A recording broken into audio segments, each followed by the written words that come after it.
Sister ni Mr. Daniel Padilla, abay may pahiwatig patungkol kay Miss Catherine Bernardo. Ito na pag-usapan natin kasi hanggang sa ngayon nagte-trending pa rin to, pinag-uusapan pa rin ito sa social media, no.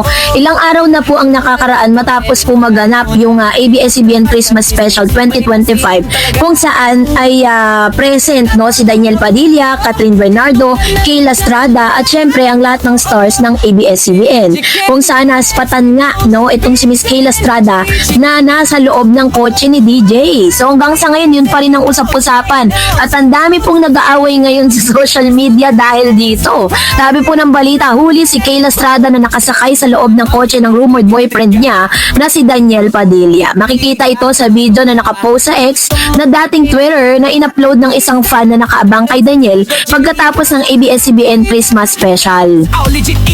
Papunta na si Daniel sa kanyang sasakyan habang pinagkakaguluhan ng fans ang pagbukas si DJ ng pinto ay may nakaupo na sa loob ng kotse na may hawak na cellphone. No, tapos pati kulay ng suot ng pantalon na kulay khaki cream nung nasa loob ng kotse ay makikita rin ng fans. Yun daw ang kulay ng pantalon ni Kayla sa Christmas Special. Caption ng netizen, Kayla is waiting for DJ inside his car while the latter still accommodating his fans. Mom and dad went home together last night. My heart.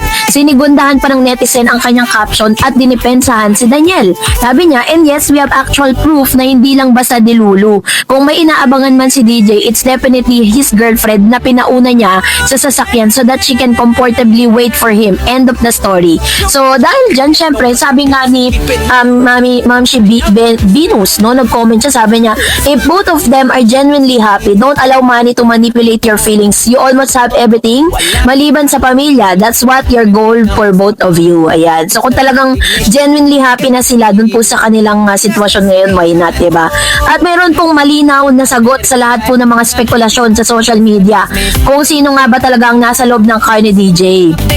At ito po yung sagot. Sa exit po nakita natin nadapadaan doon na nandun si Kayla. Ayan o, tinatawag na siya ni DJ. Parang nakaakbay pa si DJ kay Miss Kayla Estrada habang umi-exit sila dito po sa ABS-CBN hall, ano, kung saan naganap ang ABS-CBN Christmas Special. Magkasabay silang lumabas. So definitely confirm nga na si Miss Kayla Estrada ang nasa loob ng car. Ayan, talagang makikita natin yung kabuuan na ito. Ito yung pinaka legit na resibo na makapagsasabing si Kayla nga talaga ang kasama ni Mr. Daniel Padilla doon po sa loob ng car, diba? So wag na natin masyadong ipilit kasi kung si Kayla Estrada yun, edi si Kayla na nga, diba? At kung talagang masaya si Daniel Padilla sa piling ni Kayla, why not, diba? At nakita naman natin na talagang si Mr. Daniel is parang may usapan na sila ni Kayla na si Kayla ipauunahin niya sa car, ganon. Tapos siya po ay nakipag-banding pa. Kung may mga nakita niyong interview, ganyan yung suot ni Mr. Daniel, naka white shirt siya, tinanggal niya na yung jacket and then naka white shirt na lang siya doon sa mga interviews niya with the fan. Ayan, so makikita natin si Kayla Estrada naka-red siyang shirt and then nakakaki na pantalon. Yan po yung mga nakitang ebidensya sa loob mismo ng sasakyan ni Daniel Padilla. So dahil dito, nagkalituhan na, no? Kasi ito pong si Miss Maggie Ford na sister at talagang mahal na mahal ni Mr. Daniel Padilla. Very protective siya sa kanyang mga kapatid. Matapos kasi na mag-IG story itong si Mr. Daniel Padilla ng isang cat na may brown na eyes, tapos kulay parang medyo grayish na brown din ang kanyang tsura, no? So dahil dyan, meron na naman pong pahiwatig, no, na parang sinasabi ng ilang mga fans si Daniel na it was Catherine na nami-miss daw ni Mr. Daniel Padilla kasi diba si Miss Catherine that time sa Christmas Special naka-brown din siya. Meron pong fan na parang inedit yung photos na to na si Kat at saka yung naka-brown si Miss, or ito pong kanyang suot na sa kanyang endorsement. So dahil po dyan sa post na ito, nung inedit niya po yan, agad po itong nilike at in-art nitong si Miss Maggie Ford. Yan, official po niya yung IG at meron po siyang 1 million followers na may 746 following and 447 posts. Siya po talaga, no, na siya talaga yung sinasabi na nag-like doon po sa photos nitong isa sa mga Katniel fans, no, na kanya pong ipinost. So, dahil dito, syempre, yung mga fan, litong-lito na, ano ba talaga, Daniel, no? Ano ba talaga ang status? Pero as of now kasi, parang nakikita natin na talagang talagang nakamove on totally na si Mr. Daniel Padilla dahil nga, yun, pwedeng yun yung mga possibilities na magjowa na nga sila ni Miss Kayla Estrada dahil po dun sa resibo ng video na lumabas, ano. So, yun po yung ilan sa mga nakikita natin na ebidensya. Kaya naman medyo may mga natutuwa na sabi nga nila is not unless na itong si Daniel at si Daniel Padilla ay lumalakad na sa aisle, yung ikakasal na, no. Yun po yung kanilang sinasabi na yun talaga susuko na talaga ang Katniel fan, no. Tapos si Catherine naman naglalakad na rin siya sa aisle na may kasama na siyang kanyang mapapangasawa, naghihintay yung kanyang mapapangasawa. That's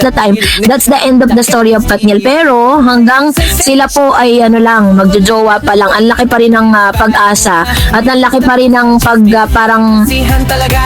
pag-expect, no, yung high expectancy na tinatawag ng mga Katniel na talagang gusto po talaga nila magkaroon ng comeback, diba? Talagang gusto pa talaga nila ng comeback. Pero kasi nga naman si Daniel wala pa naman talagang tahasang pag-amin tungkol sa kanyang jowa na si Miss Kayla Estrada. Si lahat yun pwedeng spekulasyon lang, pwede kasing magtropa lang sila, diba? Dahil naging magkaibigan sila sa incognito dahil nagkasama sila doon. Wala pa namang tahasang pag-amin mula sa kanila.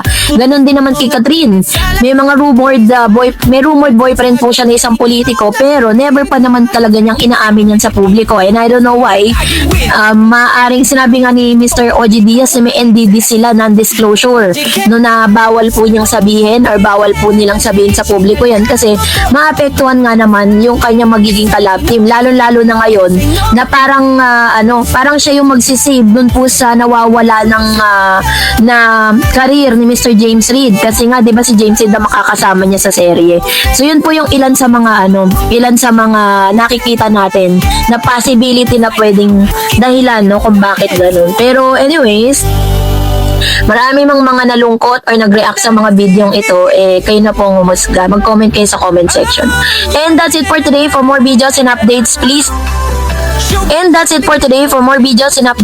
don't forget to like and subscribe, and please don't forget to follow my Facebook page, Dar Eds TV and Dar Eds Channel. God bless everyone!